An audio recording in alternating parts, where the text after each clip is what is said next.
什么人？嘿，二位大哥，还看着呢，辛苦辛苦。看什么看？知道里面是谁吗？知道，不就是个小厨娘吗？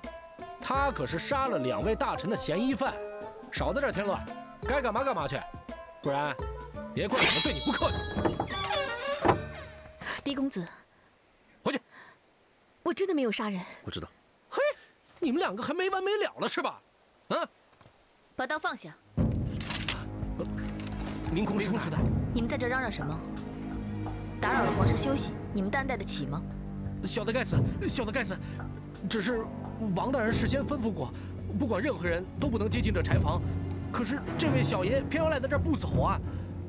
明空师太，我只是想要问婉清姑娘几个问题，问完就走。你们先让开。这怎么？难道这事儿还要我去启禀皇上吗？不，这位爷，您可得快点啊！要是被王大人看见了，我们俩可就惨了。有劳二位了，谢明空师太。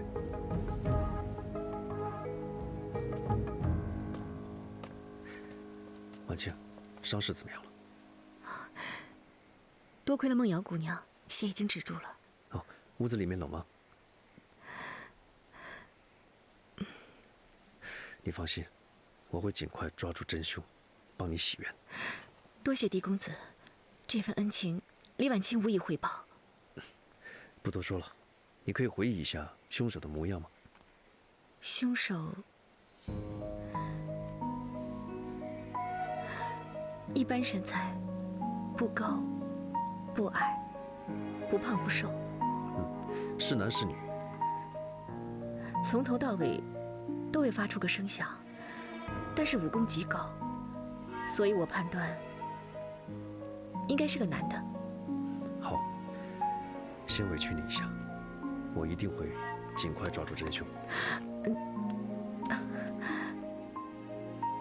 客气。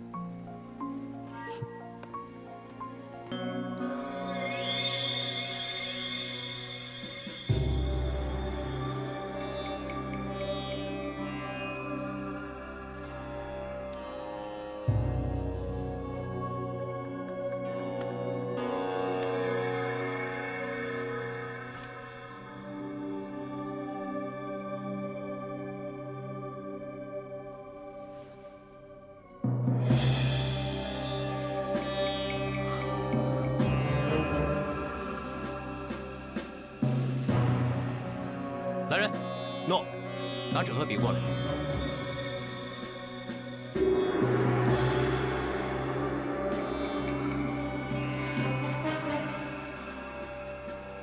原来这是一首藏头诗。发现什么了？你现在才来，我以为你打算放弃了呢。线索呢，未必在现场，真相往往在别处。如果你连现场的证据都掌握不全的话，还怎么查案呢？这是什么？这是一首藏头诗，在张大人的衣服上发现的。他把这首诗抄在了自己的衣服上。对了，昨天家父收到了一封匿名信，约在凉亭那里见，说有要事相告。可到最后那个人并没有出现。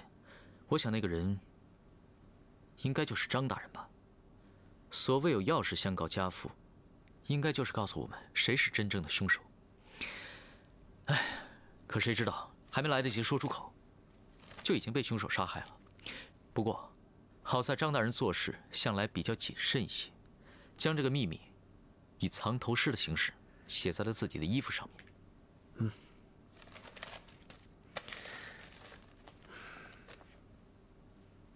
宿护陵九曲，日啖清风。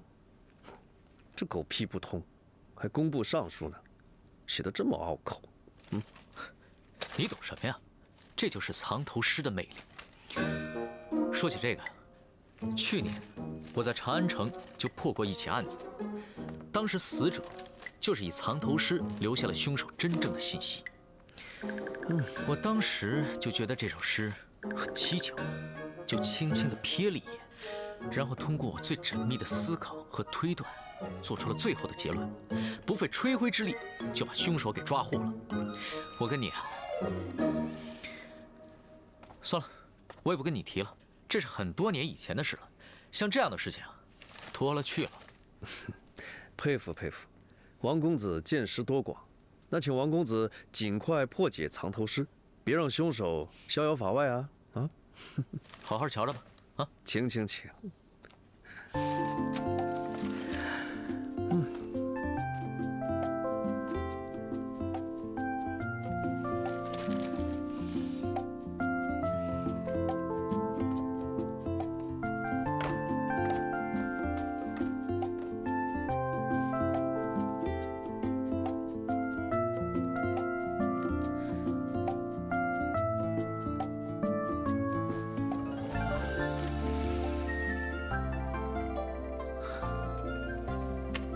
张大人，不愧是当年的状元，写一首藏头诗，还真是滴水不漏。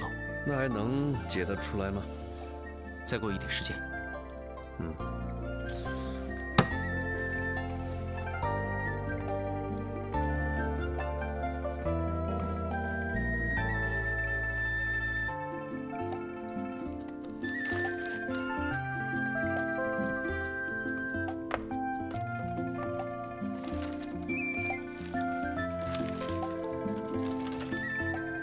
王公子，尸体开始发臭了。我绝对能破解这首藏头诗。哎，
你拿我的笔干什么？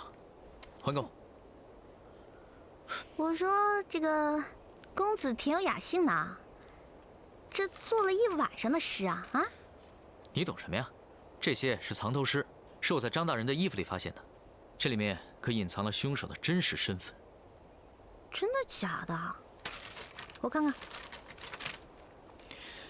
这前言不搭后语的，文笔还没我好呢。我都说了，你不懂，这叫藏头诗，你不知道怎么解读罢了。去年啊，我在长安城破过这么一起案子，死者呢，就是通过这样一首藏头诗，留下了凶手真正的信息。我当时啊，一眼就看出来了。当时一眼就看出来了。那这一次呢？需要看几眼啊？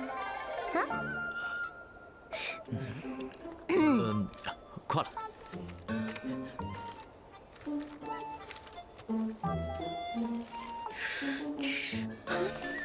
把这张还我。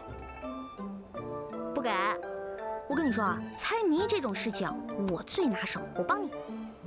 猜谜，这是很有难度的破案手段，不是猜谜。赶紧给我！我不给，就不给。你要是不给的话，别怪我不客气啊。哎呀，你倒是不客气，给我看呀！你不客气是什么样子？嗯，瞧啊瞧啊瞧啊瞧啊！嗯，哎，我你给不给？不给，就是不给。我，哎，你看吧，好好的一首诗变两首诗了，走开！小气鬼！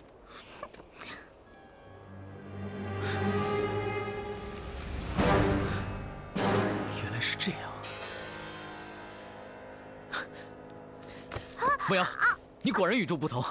你干嘛呀你？男女授受不亲，你不知道啊？干嘛占我便宜啊？我也是一时高兴嘛。哎，我知道凶手是谁了。哎，凶手是谁啊？你告诉我呀！你给我站住啊你！少爷，是不是还没想出答案呢？那个脚印我还没想通。脚印？脚印不就是张大人和婉清姐姐的吗？你傻呀！要是这样的话，李婉清就是凶手了。哦。哎，可是现场的确没有别人啊。该不会真是四大天王干的吧？哎，二位大哥都饿了哈。二宝，快点，分了吃了，分了吃了，快！那怎么好意思啊？没事没事，少爷分。分。谢谢公子，谢谢公子啊！哎，这，哇，有酒哎！哎，什么时辰啊？喝什么酒啊？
犯点失误，这可就是欺君之罪啊！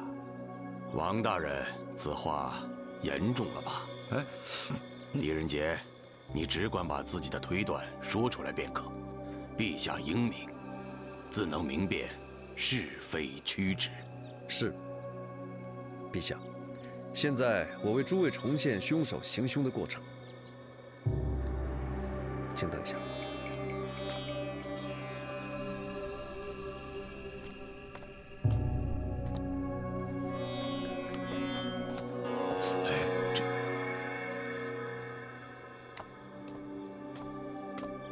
陛下，我现在穿的是张大人的鞋子。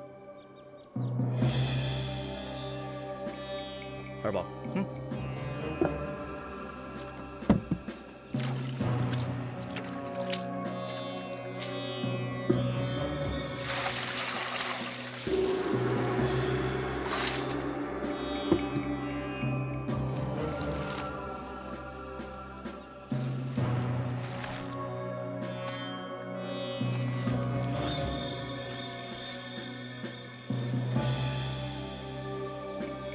陛下，请。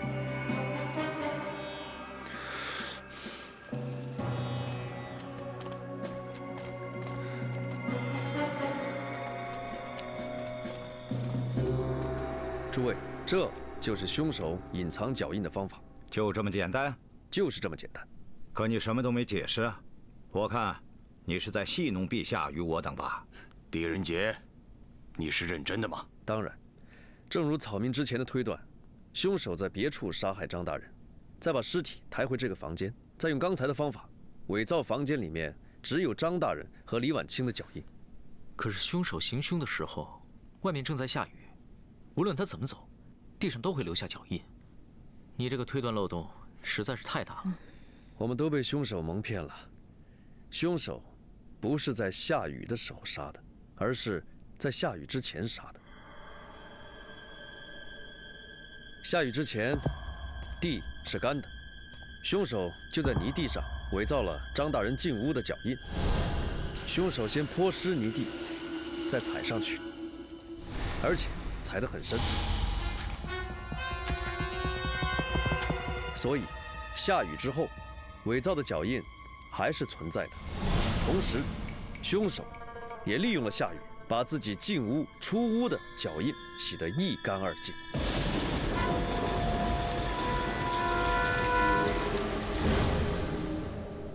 如果是之前杀的人，那么李婉清前来送茶的时候，那个凶手为什么要伤害他呢？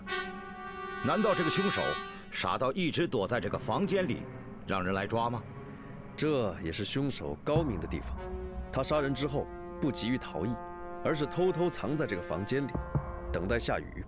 恰巧李婉清送茶到来，发现尸体，凶手把他砍伤，再逃离，这样就可以制造杀人的空间和时间。可是下不下雨是老天的意思，凶手怎么可能会知道一会儿下不下雨呢？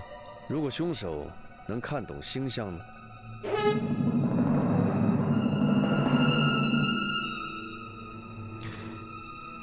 周道，这里看得懂星象的，大概只有你这个礼部尚书了吧？陛下，下官对星象的确略知一二，并且也早已推断出这几日会有阵雨来临。可我没有隐瞒啊，我想王大人和欧阳将军都可以作证，请陛下明鉴。陛下，昨天在未来到感业寺之前，周大人的确跟我谈到这几日会有阵雨一事啊。下官昨日夜观星象，发现祭祀这几日可能有阵雨。是，原来如此，朕只是根据事实推断，还请周爱卿见谅啊。下官不敢。狄仁杰，你的推断很精彩，让朕大开眼界。谢陛下。陛下，现在可以放李婉清了吧？陛下，婉清姑娘已身受箭伤，如果再不医治，恐怕要感染了，请陛下您开恩呐。陛下，媚娘在感业寺的日子，都是婉清照顾我的，她是个本分的好孩子，请陛下开恩呢。慢着，究竟谁是凶手？他还没有解答清楚。我的推断只是用来证明李婉清不是凶手。至于凶手是谁，请陛下多给我一点时间。好，来人，放了李婉清。陛下，这有所不妥吧？凶手还没有落网，李婉清的嫌疑是最大的。父亲大人，放了李婉清吧。凶手，我已经知道了。芳儿，不可在陛下面前信口雌黄。陛下，这首诗是在张大人的衣服里面发现的。张大人恐怕知道自己将被杀死，所以写了这首诗放在他的衣服里面，目的就是为了告诉我们凶手的名字。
不得无礼。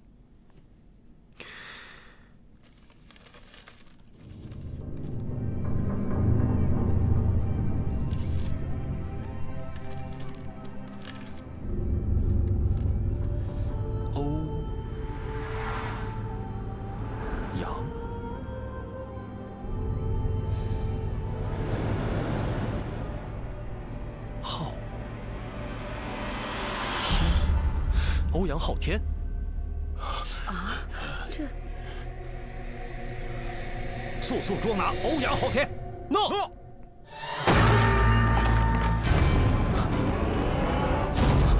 欧阳将军，啊，怎么会飘着？是不是见鬼了？不，是琴弦。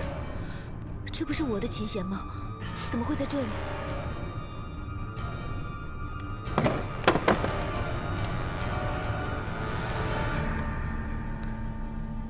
拿刀来，扶着他。啊！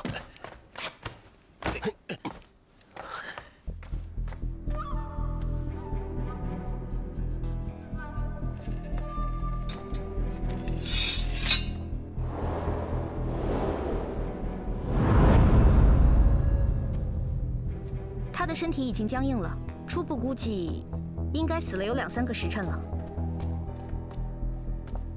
还有他的脖子上面 有明显的勒痕，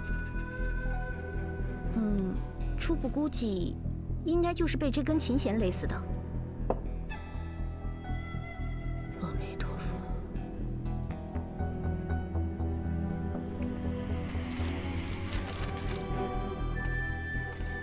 陛下，欧阳昊天是自行了断的。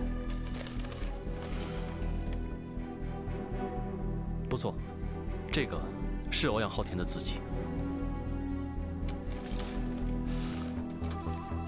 既然他都承认了赵双全和张继鹏是他所杀，陛下，我想这个案子应该可以告一段落了。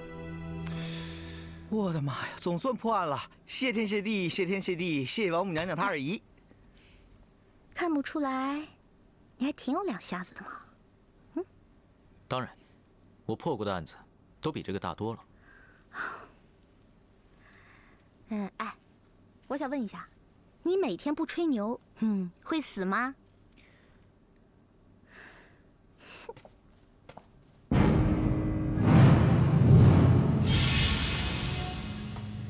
哎，你还看什么呀？真相都已经出来了。还没有。等等，他不是自杀。怎么会呢？不是留有遗书吗？是不是王大人？如果一切都是伪造的呢？这话怎么讲啊？如果欧阳将军是自杀的话，他悬挂的高度应该跟这个凳子是一致的。但是大家应该注意到，我刚才把欧阳将军放下来的时候，他悬挂的高度远远超过了这把凳子。还有，欧阳将军生前我看过他的剑法，他是左手持剑，就是说他是左撇子。但是 砚台在这边，左手拿笔，右手是砚台，那岂不是很别扭？陛下，还有，您看看遗书，有没有觉得奇怪？欧阳将军是个武将，文笔一向是不通，这又有什么奇怪的呢？重点不在内容，在落款。此话怎讲？ 欧阳将军的落款应该是用印章，而不是手写。狄仁杰这么一说，朕倒想起来了，欧阳将军从前给朕呈上的奏折里，从来都是用的印章，而不是手写。就算是自杀，也许他会破一次例。一个人不会随便改变生活习惯。欧阳将军如果是想自杀的话，也不会在这个方面故意花功夫。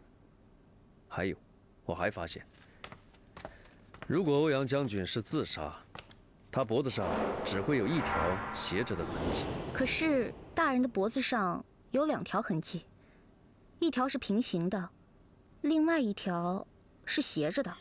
这是不是说明有人用琴弦从后面勒死他，然后把他吊起来，做了一个自杀的假象。是。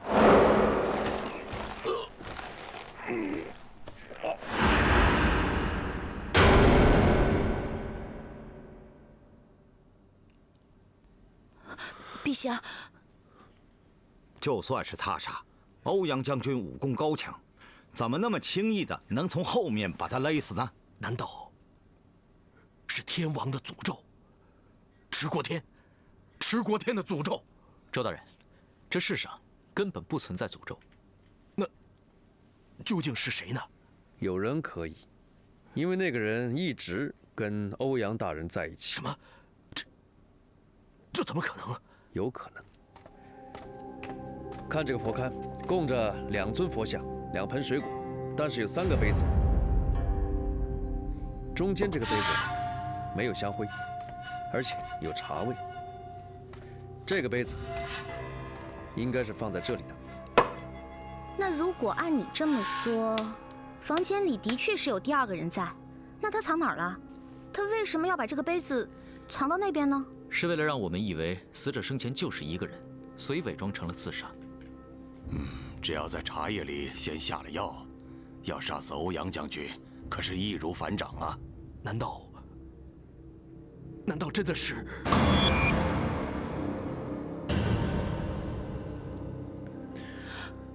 不是我。凶手不是明空师太。对，能和欧阳昊天平起平坐一起喝茶的人，绝对不是明空师太，这于理不合。能把欧阳将军调上去的，肯定是一个武功高强之人，要不然就是一个身材高大有力之人。明空师太身材既不高大，也不会武功，所以不是他。哎呀，这个也不是，那个也不是，那凶手到底是谁啊？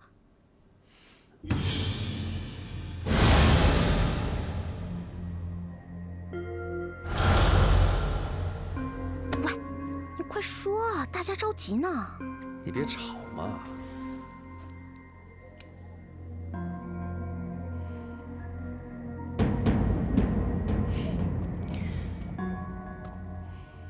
其实杀人凶手就是你。我？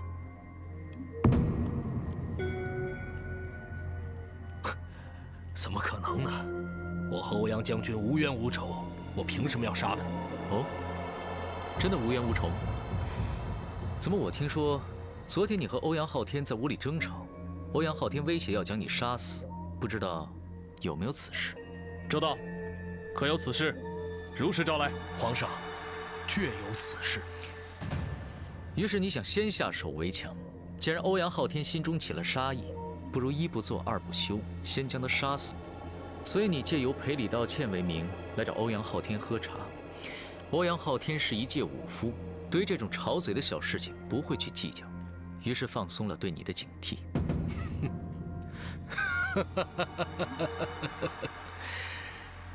很好笑吗？说得好，说得好。只可惜，这一切都是你的假设。证据呢？你有什么证据证明欧阳昊天就是我杀的？他死的时候，在场所有人都有机会可以杀掉他。怎么了？证据？你知不知道，当你潜入明空师太的房间偷琴弦的时候，你丢了一件可以证明你身份的物件？什么？就是这块玉佩。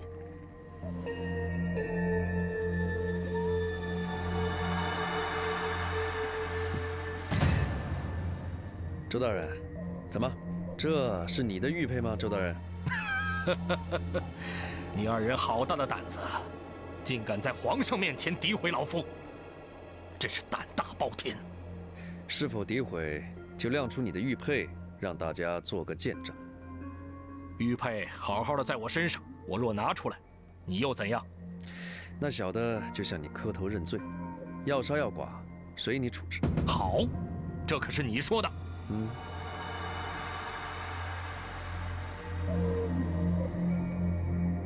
怎么了？玉佩是取不下来的，是取不下来呢，还是不能取下来啊？那我来帮你。其实这块玉佩根本就不是你的，我之所以这么做，就是想逼你自己拿出证据来。当时你用琴弦勒死了欧阳将军，由于用力过大，把自己的手指头都勒破了，然后伪造了遗书，不小心把墨水弄到手上。当你发现的时候，墨水已经进入你的伤口，所以想洗也洗不掉了。周道，这可是事实啊！陛下，我也是被逼无奈啊。自从赵双全死后，我就知道，这一天一定会来的，我们都会死。如果我不杀了欧阳昊天，他是绝对不会放过我的，不会，绝对不会放过我的，因为他要守住他的秘密，守住属于天王的秘密。天王的秘密？周大人，那天王殿里面究竟隐瞒着什么？贞观元年，乱世初平，蒙先帝洪恩，我刚升任为工部侍郎，便奉命和张锦鹏一起主持翻修感业寺的事务。就在那里，我们认识了当时还是禁军左右神策中尉的欧阳昊天和赵双全。被他们护送来的还有一对丫鬟妃子。开始并没有什么，但当那二人得知我们主持翻修感业寺的时候，便显得格外紧张，匆匆和我们聊了2句便离开了。我没觉得什么，很快就把此事忘了。可是就在第2天晚上，我二人正在厢房算账。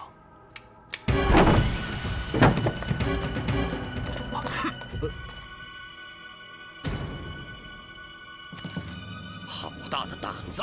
他二人污蔑我们想私吞修缮款，要拉我们去见皇上。我们二人并不害怕，可是想到二人是先帝的亲信，心中甚是害怕，于是只好向他二人苦苦哀求。终于，赵双全答应不向先帝告发此事，但是要我们拿出修缮款的1半，与他二人平分。继续。我二人当然是不肯答应。重修感业寺的钱1分1毫都不能乱动，更何况与他二人平分，到时候重修费不够，胡乱完事，先帝是要怪罪下来的。可是欧阳昊天却说：“这天王殿推倒重来，岂不是浪费？我教你个办法，不用重塑，仅在外墙重新刷漆，给佛像涂上金身，保准跟新的一样。”哎，在万般无奈之下，答应了他们的要求。可是他们二人走后，我感到很诡异。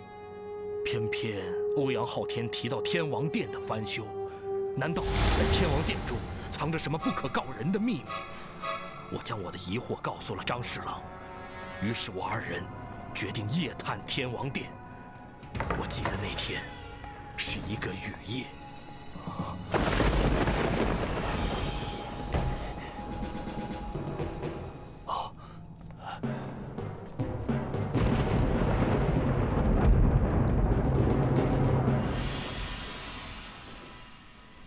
一股鲜香的味道，张大人小心一点。好，周兄，这里阴森恐怖，我们还是回去吧。哎，既然已经来了啊，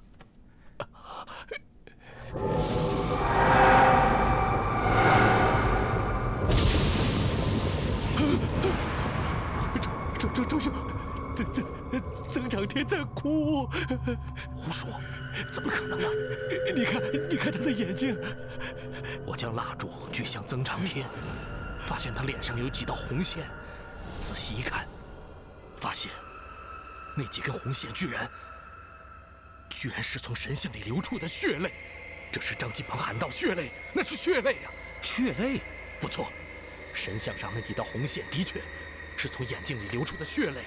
我们在神像旁发现一道暗门，张大人，快来！我发现一道暗门。暗门，里面是顶着的，推不开。来，我们一起合力把它推开。来，别，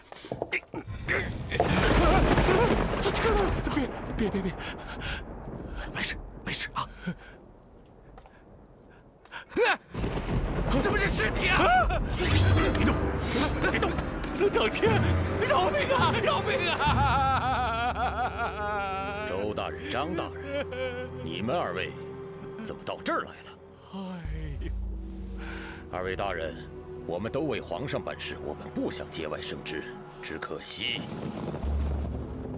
二位大人知道的太多了，对不住了。且慢！皇上亲派的2位侍郎在感业寺失踪，这样大的事情，皇上如果派人追查下来，欧阳大人，事情的后果你不会不知道。是啊，你敢威胁我？岂敢，岂敢！我2人现在和2位将军在同一条船上，唇亡而齿寒，何苦呢？不如这样，我们各自退后一步，就当这个事情没有发生过，如何呀？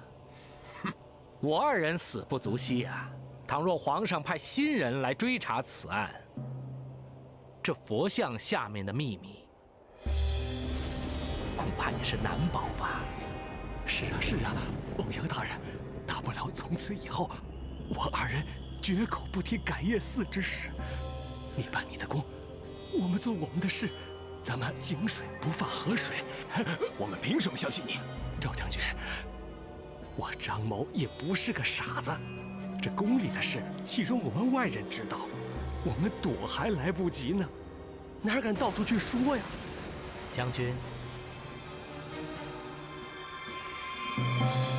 之后，我们4人歃血为盟，发誓绝不向第5个人提起此事，否则就如同那天王座下的尸体一样。提起此事，否则就如同那天王座下的尸体一样。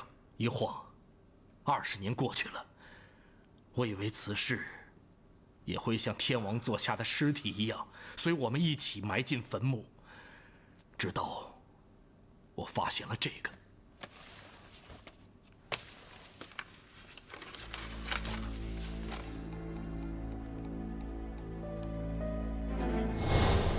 我知道，我们4个人里，终于有人熬不住了。果不其然，第2天，我便得知陛下要到感业寺礼佛，玉花重金重塑金身。我生怕20年前的事情败露，于是毛遂自荐，随陛下一同下到感业寺。现在想来，这一切都是欧阳昊天的阴谋。其他2位大人，想必也收到了同样的东西吧？果真是因果循环，报应不爽啊！师太，我在这佛门清净之地犯下如此污秽之事，实在惭愧得很呢。阿弥陀佛，生死死生，生生死死何时了？色空空色，色色空空何时消？周施主，观一切有为法如实相。所谓无常、苦、不净、不久住，刹那生灭，非为前既生，非为后既来，非为现在住。天女散花，花不沾衣。周施主，放不下的只有你自己呀。唉，如果欧阳昊天和我能早日受到师太这般指点，或许就不会有今天了。阿弥陀佛。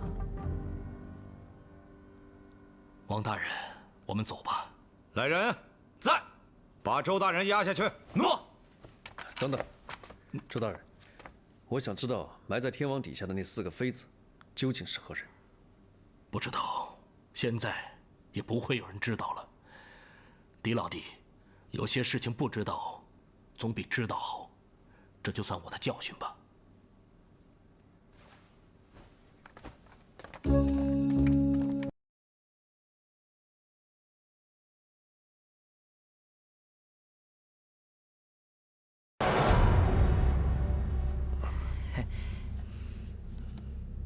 少爷，舒服不？舒服。痛快不？这里痛，轻点，轻点。哎，你们2个能不能安静一会儿？二宝，这个东西你从哪儿拿来的？哦，这是我从草丛里捡的，少爷说归他了。哎，少爷，你这回可帮皇上破了一个大案，你说他会不会一高兴赏你个官做呀？想得美呀你！本来就是啊，论功劳，你总比那个解藏头诗的大吧？找死你！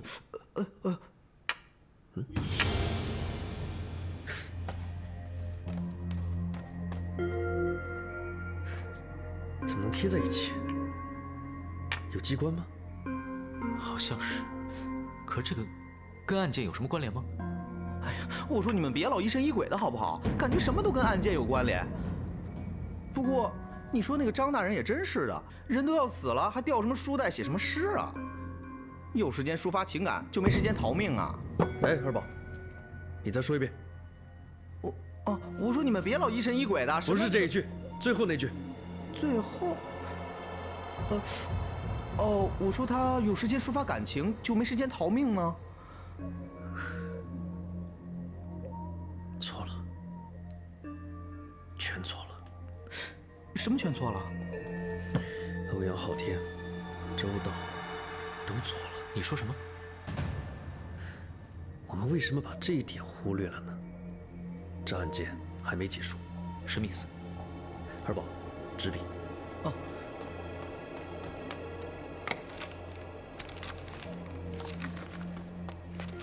我们重新梳理一下案子。在第一个案子里，左将军赵双全死于密室。死的时候，所有人都有不在场的证人，除了张晋鹏。但现在已经知道他不是凶手。在第二个案子里，死者称自己知道谁是凶手，但在指认凶手之前，却被杀了。在这个案子里，凶手利用夏雨和蒋毅制造了不在场的证人，延迟了杀人时间。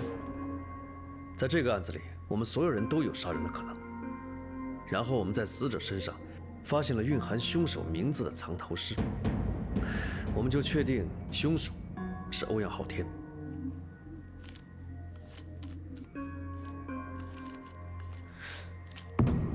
可是，这有什么不对的吗？但是，我们即将逮捕欧阳昊天之前，他被周道所杀。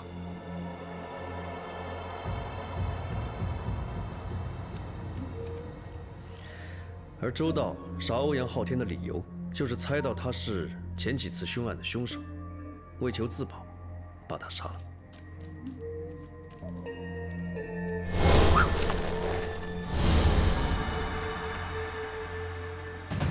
你们看，有没有发现不对劲的地方？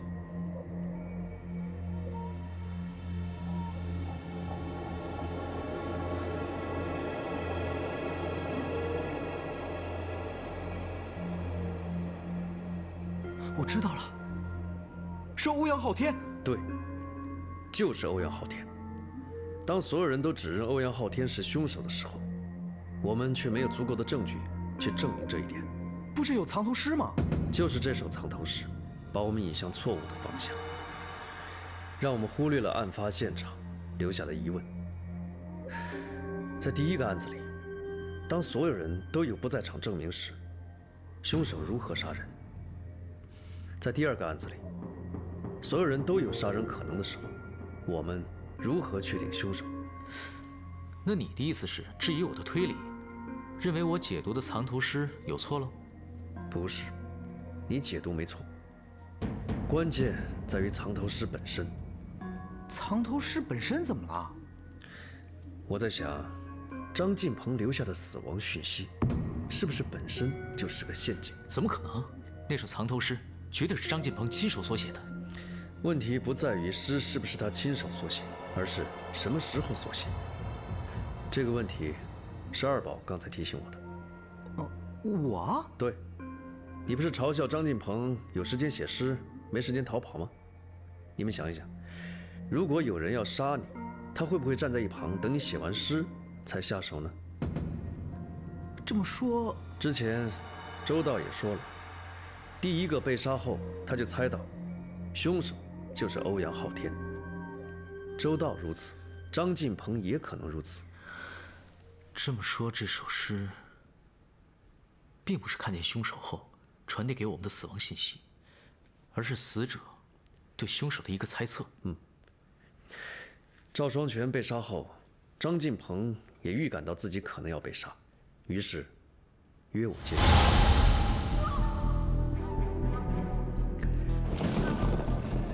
他怀疑欧阳昊天就是凶手，所以匆匆把他的名字写成藏头诗。不料他这举动被暗中监视的凶手发现了，真凶将计就计，赶在张进鹏与我见面之前把他杀掉。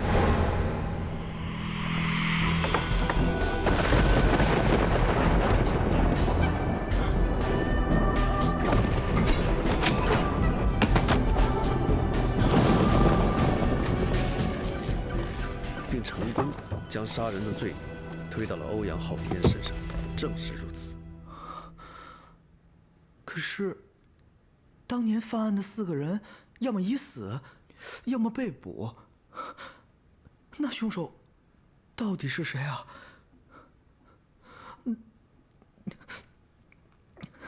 难道杀人的这真的是血天王吗？天王，谜一样的妃子，杀人动机，不该知道的事情，到底是什么呢？看来，不将20多年前的谜底解开，这一切就无法完结。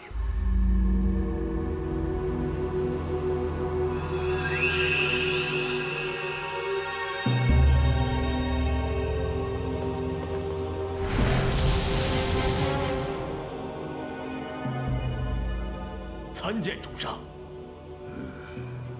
进来吧。谢主上。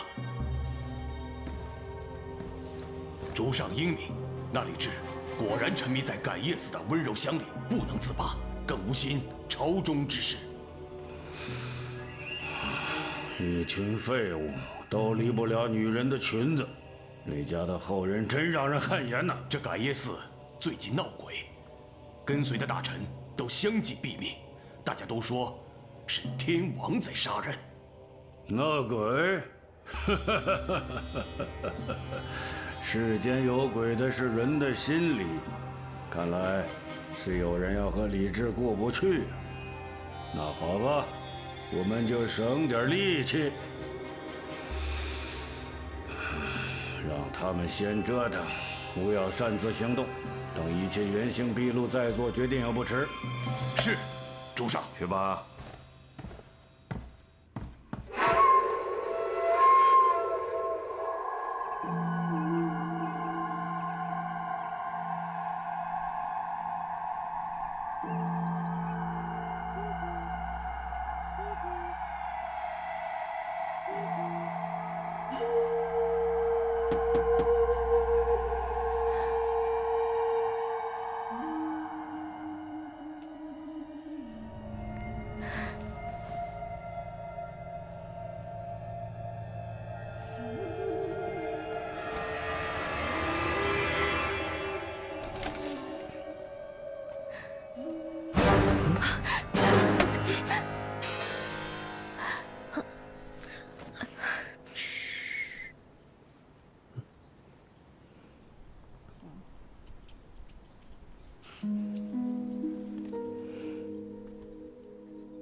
敢问狄公子，为何一定要找到老婆婆呢？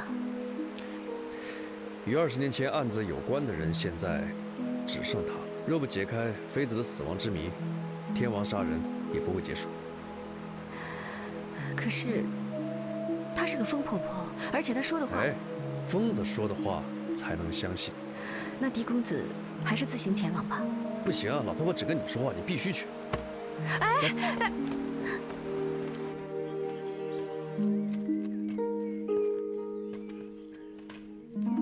等等，老婆婆不喜欢陌生人，所以你不要乱讲话，跟着我就好。好。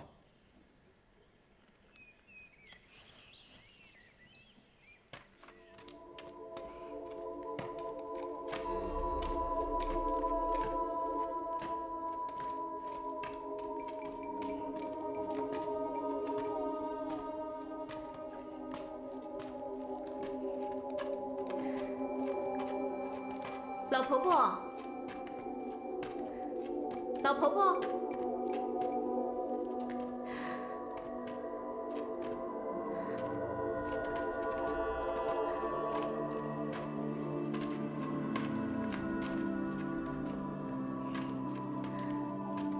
老婆婆，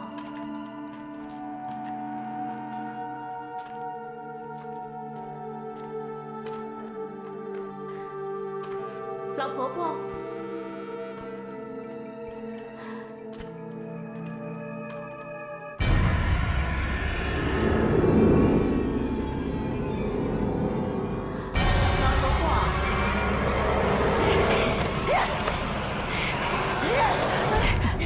老婆婆，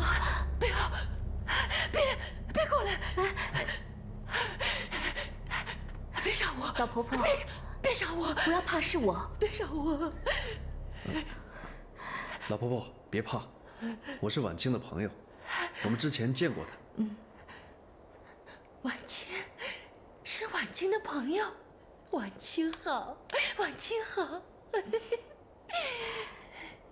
老婆婆，我们今天来是想问你一个问题，有关于天王。天王？对，就是天王殿里的天。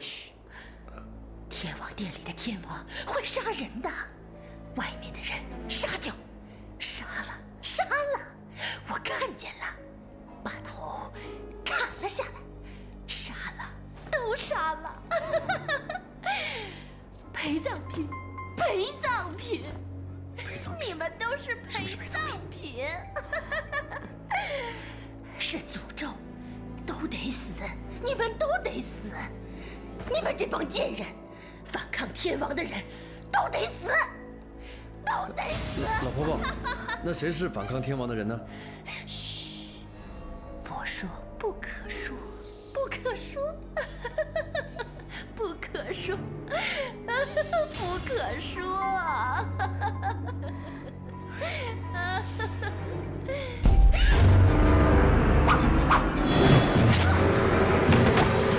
老婆婆，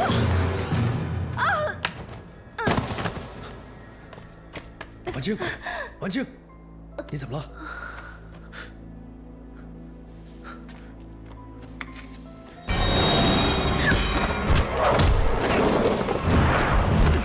谁？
婉清，婉清，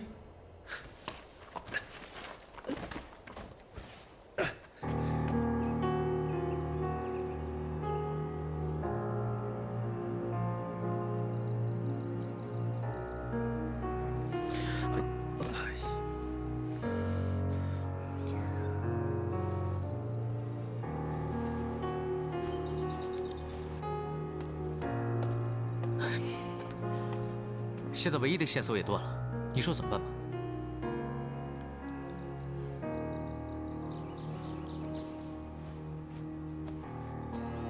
这个人到底会是谁啊？你是唯一跟他交过手的人，你感觉他会像谁？不知道，只是什么？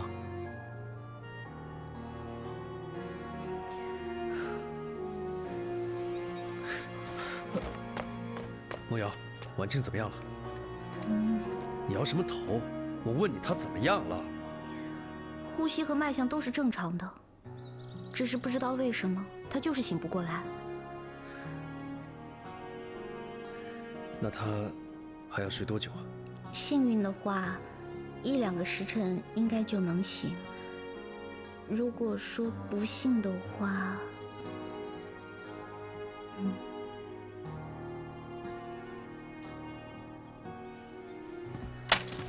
哎，小虎，你去哪儿？小虎，你干嘛呀？让他静醒。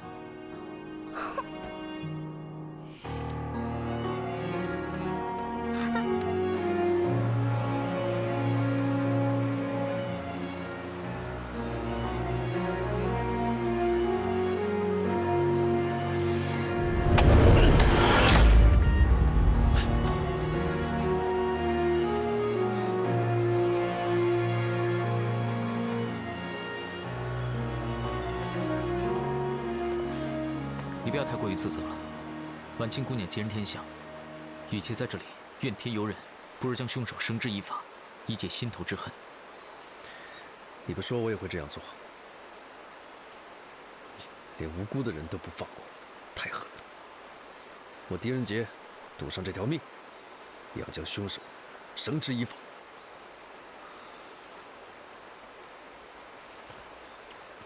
王兄，之前与你抬杠，真是不好意思。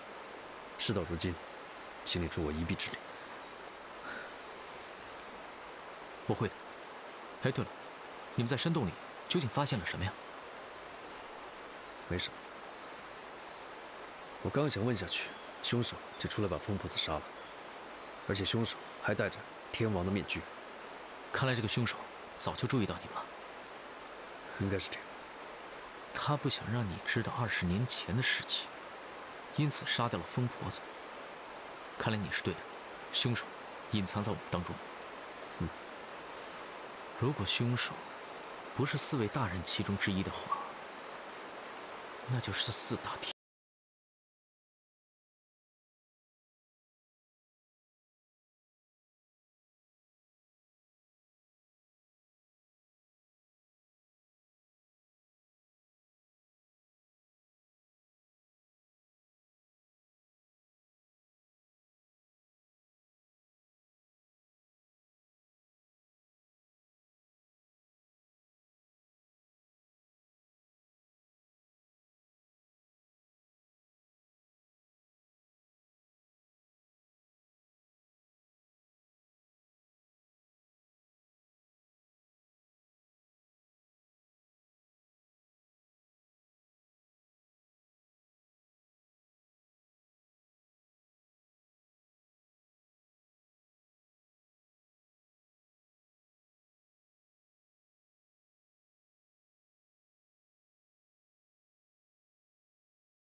晚辈有一个问题，不知道当问不当问。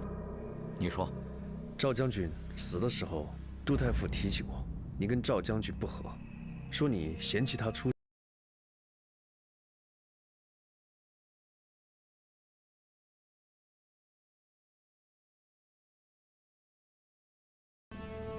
晚辈不敢，只是想打听一下赵将军的身世。你是说赵双全？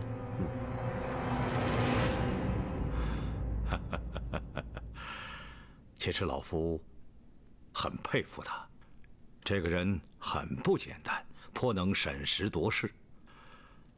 他和欧阳昊天原本是尹太子李建成府中的小小的府兵头子，原本在仕途上毫无前途可言。不料，在玄武门一役中，二人突然倒戈，背叛了李建成，拱手交出东宫，使得先帝兵不血刃，拿下了太子府。从此一战，二人成名，突然摇身一变，变成了先帝的亲信。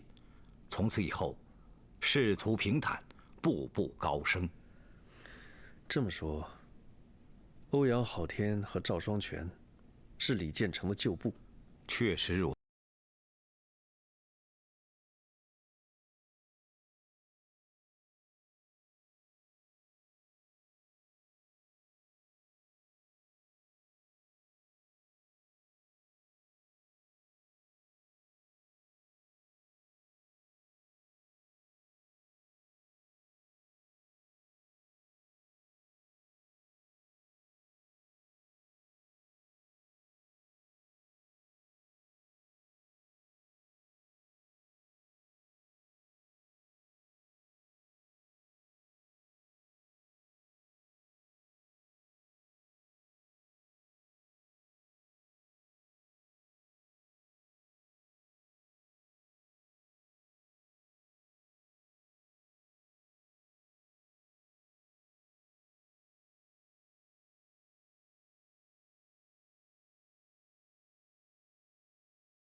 是这样吗？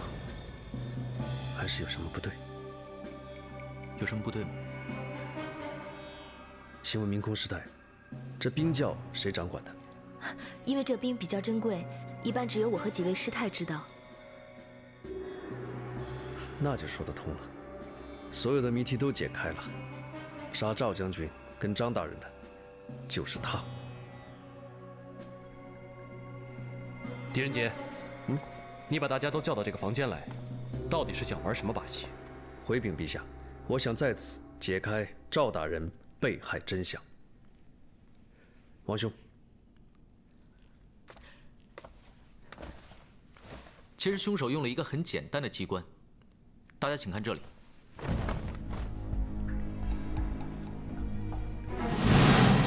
这是什么？大家可以把这个人偶想象成赵双全大人，凶手就是先用迷药把赵双全大人迷昏，然后再把这把剑架在这里，可以刺到他颈部的位置。凶手为什么要如此大费周章呢？就是为了制造不在场的证明。梦瑶，你还记得当时的情况吗？我记得当时我们听见房间里有东西撞碎的声音，后来我们几个人跑到赵大人的房间，可是房间里面除了已经被杀害的赵大人，什么人都没有。啊！没错，我们一直以为凶手在杀人时不小心打碎了陶罐，所以我们把陶罐破碎那一刻拥有不在场证明的人都排除在疑凶之外。但实际上，陶罐破碎之时，凶手已经不在场了。什么？凶手把迷昏的赵大人搬到这里，又用小鬼固定好道具，等时辰一到，陶罐就会自动落下。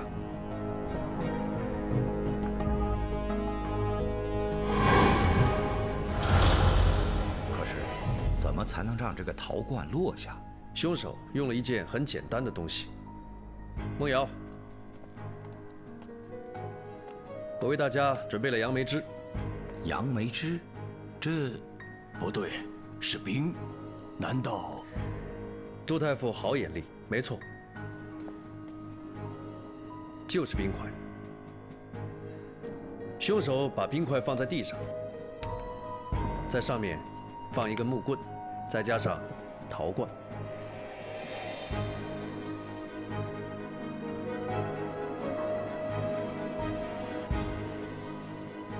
等冰块渐渐融化，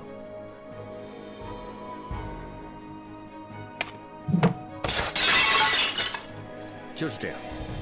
冰融化之后就变成水，所以我们来到现场就会发现这里有一些奇怪的水迹。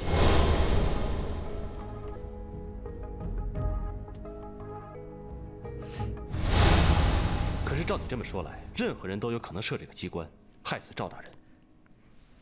可以说是，也可以说不是。此话怎讲？我一直没有解开这个机关，是因为我不知道感业寺有冰窖。可是今天明空师太送来杨梅汁，我才发现这个秘密。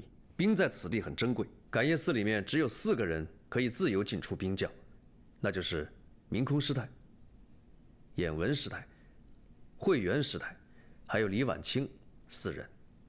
以你的说法，这个凶手就在这几个人之间。没错。少爷，您错了吧？怎么可能？师太们慈悲为怀，普度众生。婉清姐又那么温柔，那么漂亮，怎么会啊？不知道大家有没有注意到，其实这个机关有小小的瑕疵，就是凶手杀人之后又赶回来，冒险收回道具。收回道具？少爷，你说的是这个吧？对，还有小鬼。凶手一定要在杀人之后冒险回来收回道具，不然的话麻烦就大了。所以，凶手一定要装着是第一个看见尸体的人。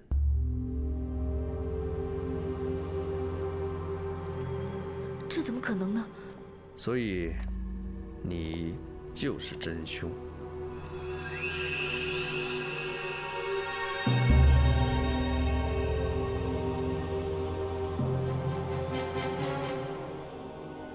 你算好陶罐掉落的时间，然后跟眼门师太去查房。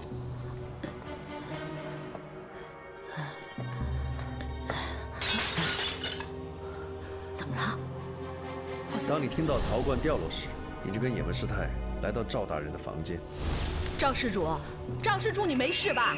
赵施，门没锁。赵施主，赵施主，死了！阿弥陀佛，快叫人去！是，快去啊！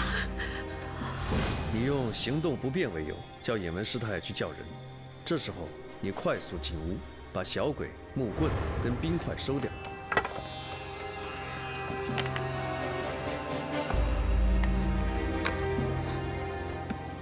本来你想把水迹都抹去，但是我跟元芳已经来到，不得已，你只好将水迹留在地上。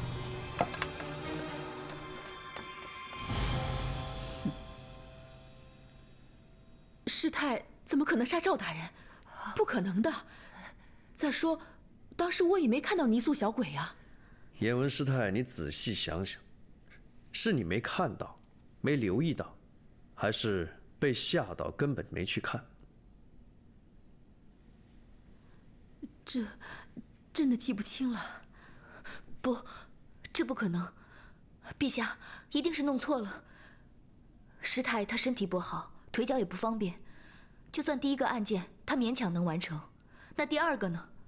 再说，婉清被一个黑影打倒，凶手又逃走了。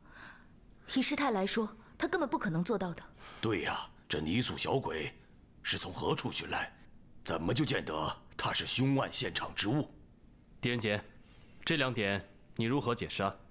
陛下，泥塑小鬼是我家家仆二宝在感业寺后院发现的。本来我以为是普通的玩偶，没有在意。但是元芳兄意外发现2个小鬼可以背靠背贴在一起，所以我就把这个跟案件相关联。我想，应该是凶手销赃不及时，意外留在草丛，对吗？还有第2个疑问，就是如果慧元师太真的是双脚不方便的人，那只有天王才可以杀人。渐渐之时，渐非是渐；渐由离远，空空者矣。空既不空，空亦复空。哎，你不说人话，是不是会死啊？就是我们太过执着眼前看见的东西，所以没法了解事物的本质。荒谬！你的意思是，师太一直在装瘸子？不会的，这不可能。慧元师太的脚在10多年前就坏了，一个人怎么可能？确实，一个人怎么可能花1辈子时间去装一个瘸子呢？舍弃自己真正的生活，把真实的自己包裹起来，在其他人面前永远去扮演另外一个角色，确实不易。如果换作是我，肯定不会成功。这种牺牲，非常人所能。可是，如果一个人想有所得的话，首先要学会的，就是舍。有舍，就有得。慧元师太，我说的没错吧？我觉得不太可能。就算他想杀人，他也不一定非得装成瘸子呀。正好相反，如果想完成天王的复仇，这个假扮是有必要的。为什么？陛下，正因为慧元师太双脚不方便，所以他才是杀害前面2位大人的那个凶手。你有什么证据？有一个证据，二宝，这个道具在前2个案子里面也出现过，它就像鬼魅一般，在不该出现的地方出现，在该出现的地方却凭空消失，就只有他是杀害前面2位大人的唯一一个人。你有什么证据？有一个证据，二宝。这个道具在前2个案子里面也出现过，它就像鬼魅一般，在不该出现的地方出现，在该出现的地方却凭空消失。那这个道具到底是什么呀？哎呀，你快说呀！别卖关子了，大家都等着呢。这个道具就是桃。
脚印。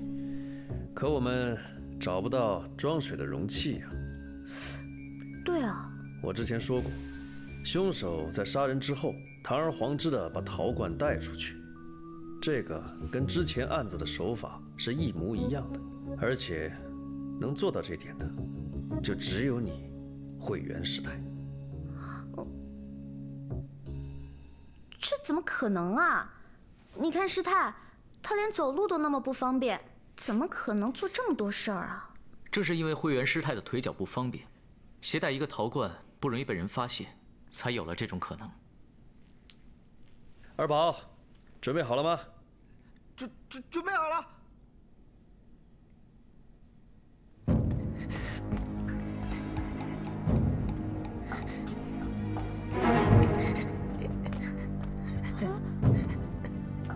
二宝，你这是干什么啊？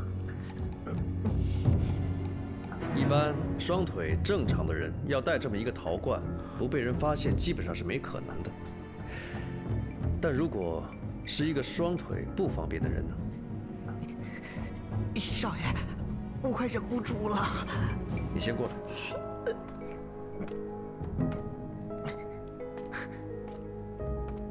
如果是一个正常人这样走路的话，肯定会有人跑过去问他：“你的腿发生什么事了？”当你靠近的时候，就会知道他是在耍一个把戏。他穿着这么宽松的袍子，其实就是在掩盖把戏的真相。少爷，我腿都麻了，麻烦您快点。放下吧，放下吧，一般人要像二宝这样夹住陶罐走几步路都有困难，所以这事一定要长时间训练。在这里，只有一个人可以做到，他就是慧元师太。可是，师太为何要杀那4位大臣？他和他们无冤无仇啊！真的是无冤无仇吗？这凶手无论如何都要用4大天王的传说去杀人，连被抓的周道也不放过，还有杀害了无辜的老婆婆，还伤了李婉清。难道慧元师太与20年前发生的妃子失踪一案有关系？为了报仇，所以杀死了赵双全等4人。可是，师太是贞观2年才来的本寺，离妃子失踪案已经都过了1年多了，这在庙志上是有记载的。师太怎么会和妃子有关系呢？如果无关的话，他怎么会杀害知道真相的疯婆子呢？胡说！师太平时对老婆婆最好，这不可能的。你说师太杀人有什么证据？证据就在师太的身上。当时我跟李婉清去到后山找老婆婆，但是被人跟踪和偷袭。我跟这个人交过手，彼此都伤了对方。如果我没推断错的话，师太，你右肩应该活动很困难吧？师太，得罪了。明空师太，能否请您检查一下慧元师太的右肩？这好了，你们就不必难为明空了。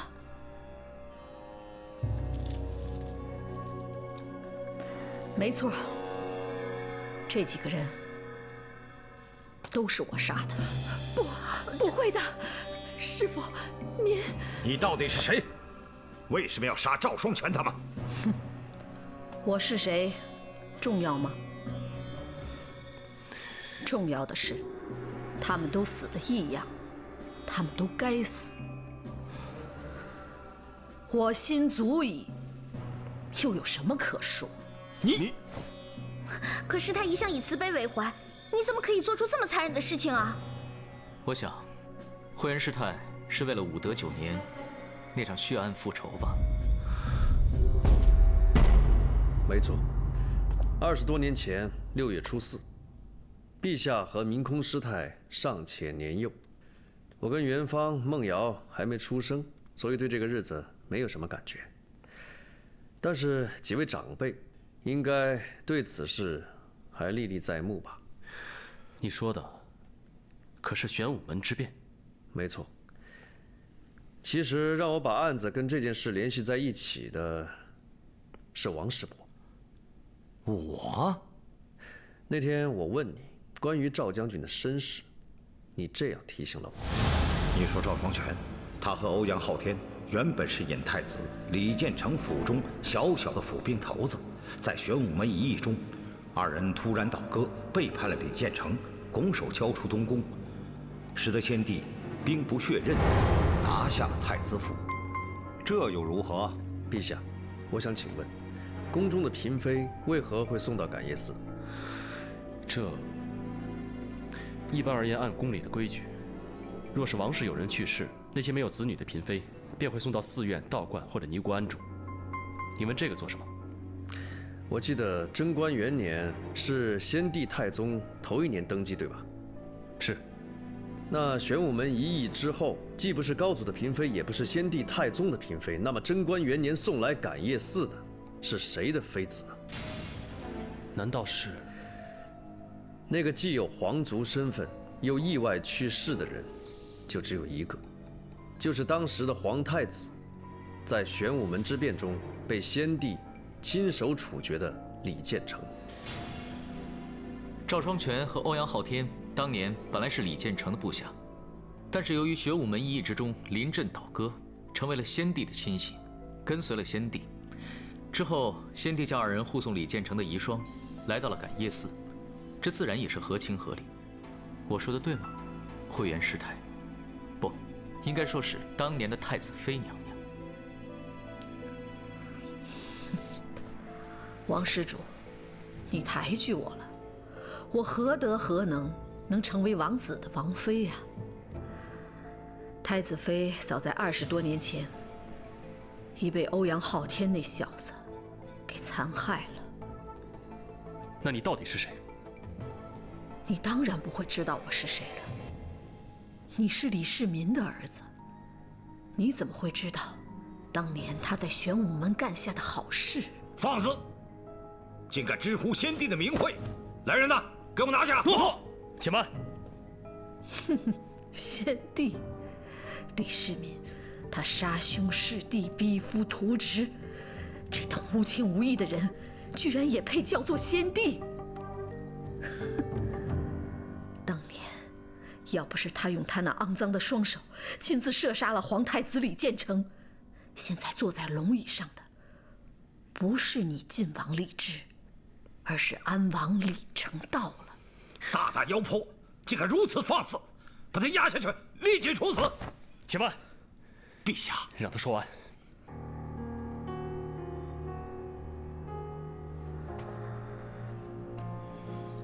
我生在并州的薛家，家里世代从容，为高祖立下了汗马功劳。武德5年，我跟姐姐同时被选入宫，蒙太子李建成的恩宠。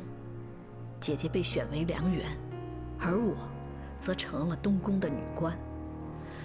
本以为呢，从此可以过上好日子，谁曾想，武德9年的6月初4，李世民他血洗东宫，小太子被欧阳昊天射杀，我也被他砍伤。幸亏尉迟敬德及时赶到，竭力劝阻，姐姐才留下一命，躲过一劫。数月后，我被没入东宫，成了李世民的宫女，而姐姐她和另外3个人，因为是太子的妻妾，就由赵双全和欧阳昊天一起押往感业寺出家为尼。就在我们分手的那一天，姐姐她悄悄地告诉我，她怀了太子的孩子。当时姐姐原本想誓死保住太子的唯一血脉，可是李世民他是一个何等的残忍之徒，说是把他们送往感业寺出家为尼，只不过是为他在宫外行凶杀人提供了一个借口而已。1年以后，大批宫女被遣出宫，我来到感业寺寻找姐姐，却被告知他们在来的当天就已经失踪了。我当然不会相信他们什么失踪的鬼话。我为了查明真相，我将我自己半老半瘸，并在这里出家为尼。我一直认为姐姐被秘密地囚禁在某处，每到深夜我就出来打探，直到有一天我在后山遇见了疯婆子。来，慢点吃，慢点吃，还有呢。来，好吃吗？好吃，好好吃，比天王殿的馒头好吃。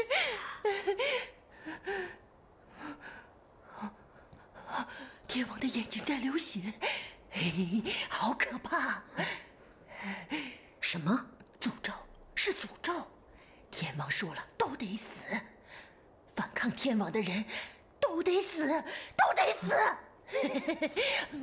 你说什么天王？你在说什么？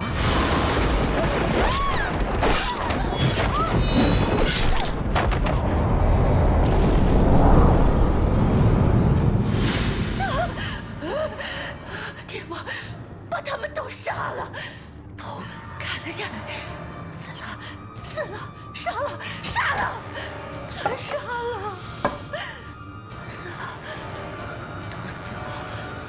后来我到处打探姐姐的尸体未果，那个时候恰逢周道和张锦鹏奉旨修缮感业寺，可是我却发现别的殿里的佛像都被重新塑造，独这天王殿里的4大天王只是被重涂了金身。当时我就预感到这里面会有问题。之后你就在天王座下发现了姐姐的尸体。没错，尸体虽然已经腐败得不成样子，但我还是从她手骨上的手镯，我认出了她。当时我就发誓，我一定要为她和她肚子里的孩子报仇。欧阳昊天和赵双全得死，和他们狼狈为奸的周道和张锦鹏也得死。我知道他们肯定还会再回感业寺的，我就在这儿等，还真让我给等来了。可是我万万没有想到的是，我没想到他们4个人居然会自相残杀。我遗憾的是，我没有亲手杀了欧阳昊天。这看来呀，冥冥之中还是自有神助的，这就是报应不爽啊！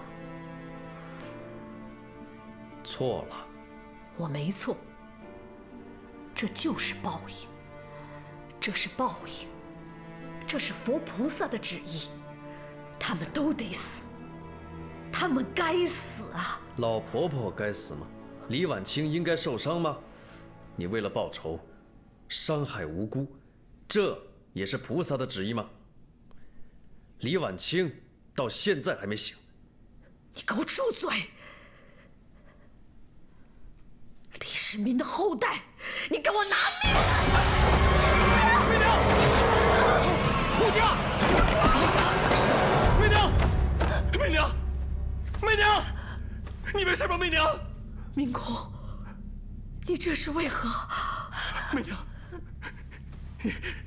来人，将他拿下！陛下，媚娘，不可以杀死他，他对我极好。好，朕答应你，你要接着住。是的。相报始了。妖妇，你还想干嘛？陛下，我已为他封住血脉，明空应无大碍。媚娘，师太，师父，师太，师太，你这是何苦呢？今日我刺杀李氏后人，也没有想着活着回去。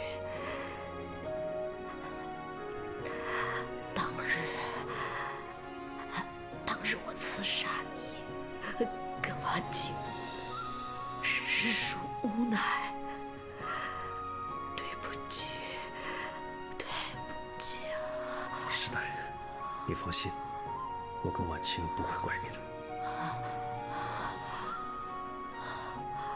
我死后，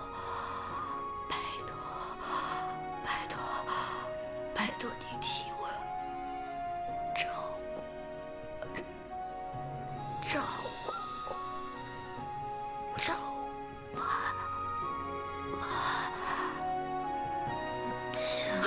师父，师父，师父。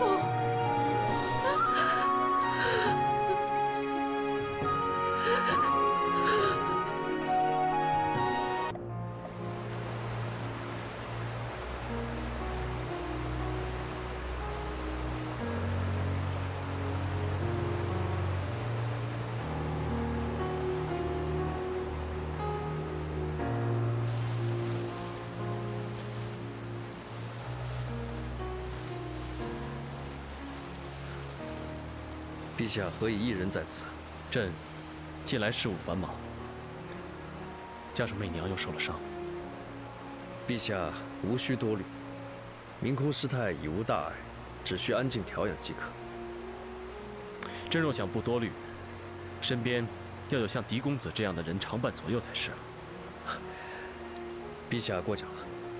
狄仁杰，你这么聪明，为何不去考取功名？哼，做官有什么好的？又烦又累，还提心吊胆的。哼，你小子果然是个聪明人。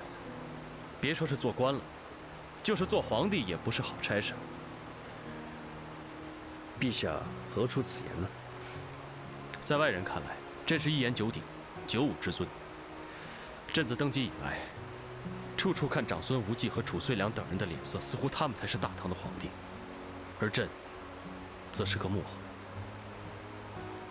木偶而已。无论大事小事，都要任听他们摆布。就连朕想要带心爱的女人回宫，都不知是否顺利。长孙无忌乃是陛下的亲舅舅啊。在权力和富贵面前，哪里有亲情可言？朕之所以能够当上这个皇帝，就是因为朕自幼性格仁厚软弱，不争是非长短。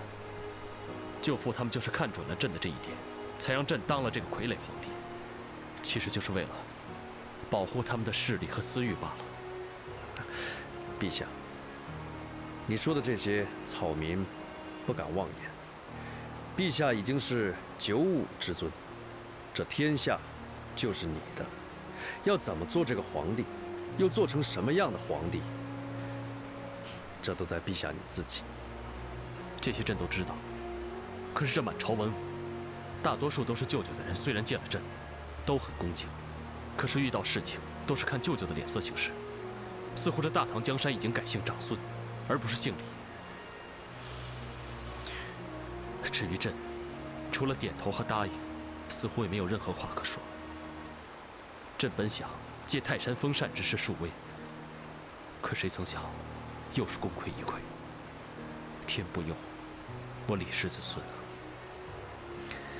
陛下，留得青山在，不愁没柴烧。时间长着呢，有什么可怕的？就算是熬时间，都能把他们熬倒了。何况这是下策呢，陛下。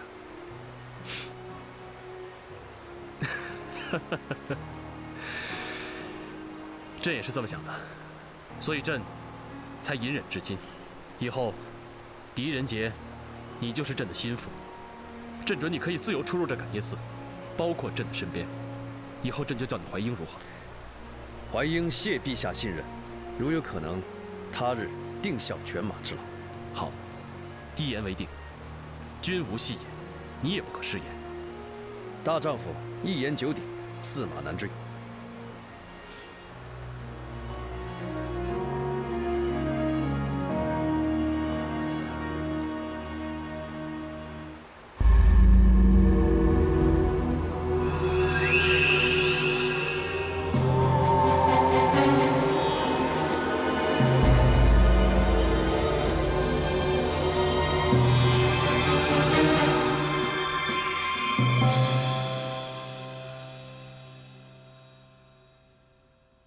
盈虚如彼，逝者如斯。父皇也好，西尹王也罢，这些前朝旧事，过去的就都过去吧。眼闻眼快，两位师太，老二位给4位妃子做法事，超度亡魂，让逝者安息吧。善哉，善哉，陛下放心，睥睨自当好好准备。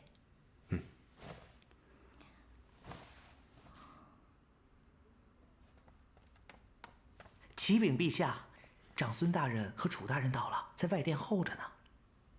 他们怎么会来？那就劳烦2位了。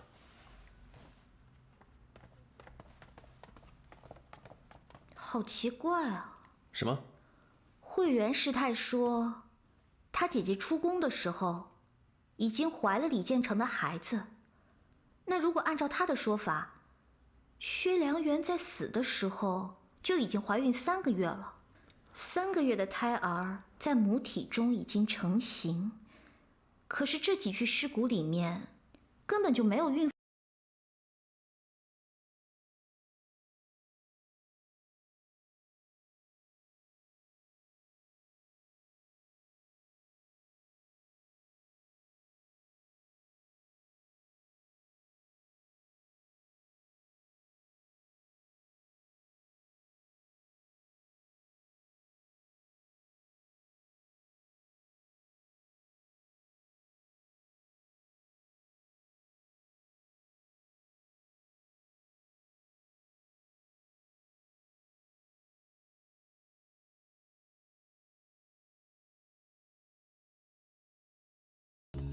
你怎么来了？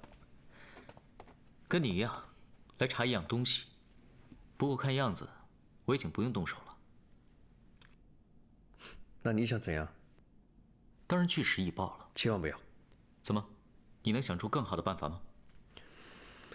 请容我考虑一下。狄仁杰，办案子切忌感情用事。我现在就去禀告陛下。你不会跟我来真的吧？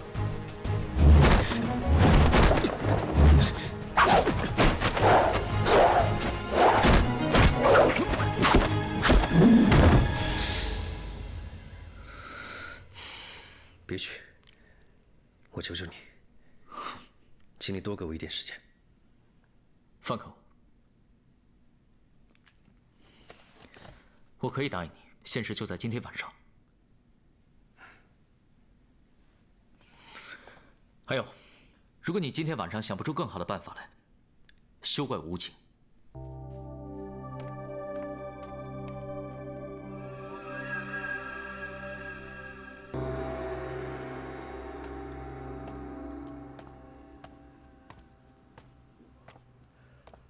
明空师太，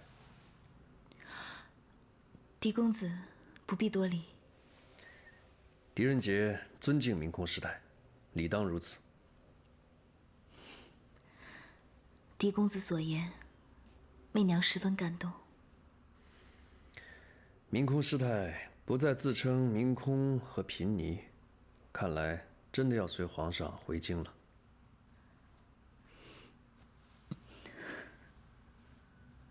只要能和皇上在一起，哪怕是3天5天，我也心满意足了。看来明空师太对皇上真的是情深意切。可是啊，可是什么？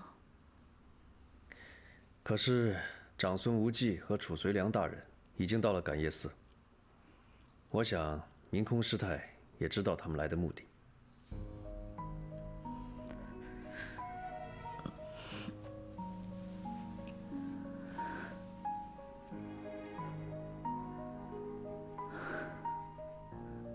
我预料的事，终于还是发生了。明空师太的目的是回到皇上身边，还有和人的约定。和人的约定？在下当日明明听见你跟人有约定，言说有计划和目的。在下敢问，你们回京的目的和计划是什么？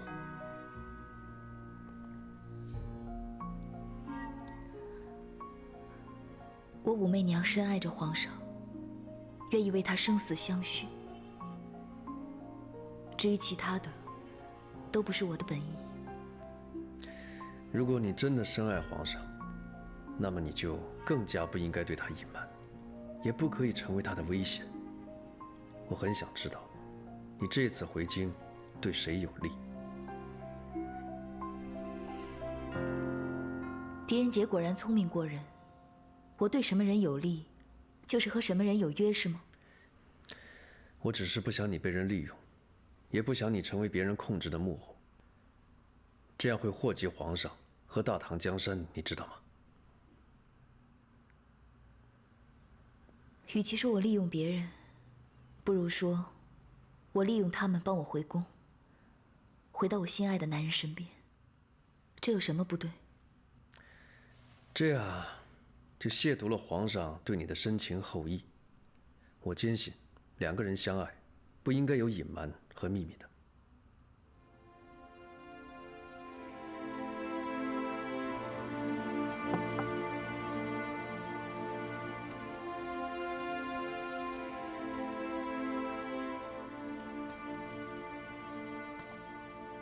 家父和太祖皇帝是挚友，武氏家族的名声也曾显赫一时。可是，在我娘生下我不久后，家父便撒手人寰。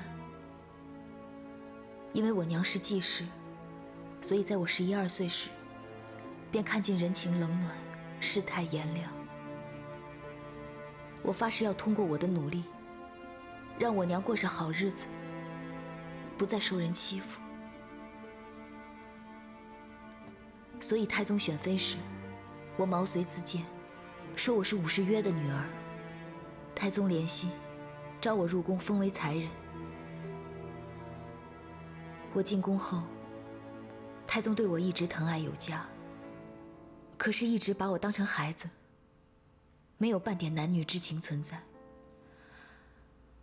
后来先帝病危，皇上还是皇子之身，每日前去守护。和我因而相识，日久生情。先帝临终前嘱咐皇上，要好好照顾我，但那也只是口谕，没有半点人证。后来先帝驾崩，所有未生育的嫔妃都要送往感业寺出家，当然也包括我在内。皇上为了这件事，屡次和长孙无忌翻脸，但都不能撼动他送我出宫的决心。我不忍心看到皇上四面楚歌，所以自动请命，前往感业寺。没想到这一别就是3年。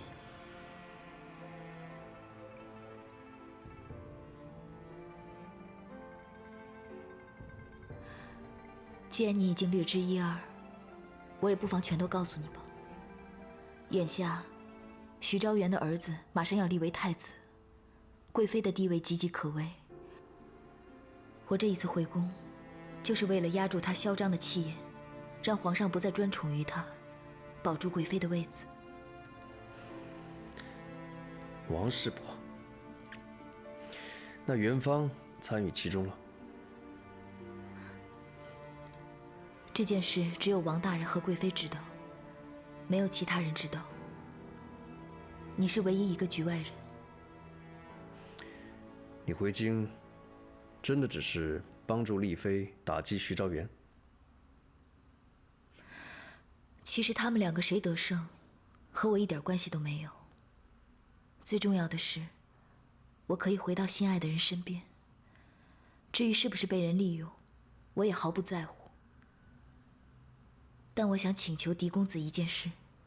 何事？不要把这件事告诉任何人，包括婉清。我可以不告诉任何人，但是你说，你不会伤害皇上，也不会卷入丽妃和徐昭元的战争中，我如何信你？凭我愿意为皇上，自愿到这青灯古佛的庙宇静修，凭我敢为皇上挡剑。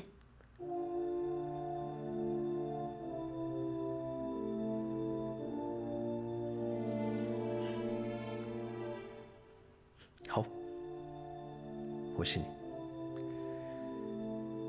可是，长孙无忌他们已经到了感业寺，看来你要回京，也不是那么容易啊。可以得到皇上的心，即使不能常伴左右，要我孤老在这感业寺，我也一生无憾。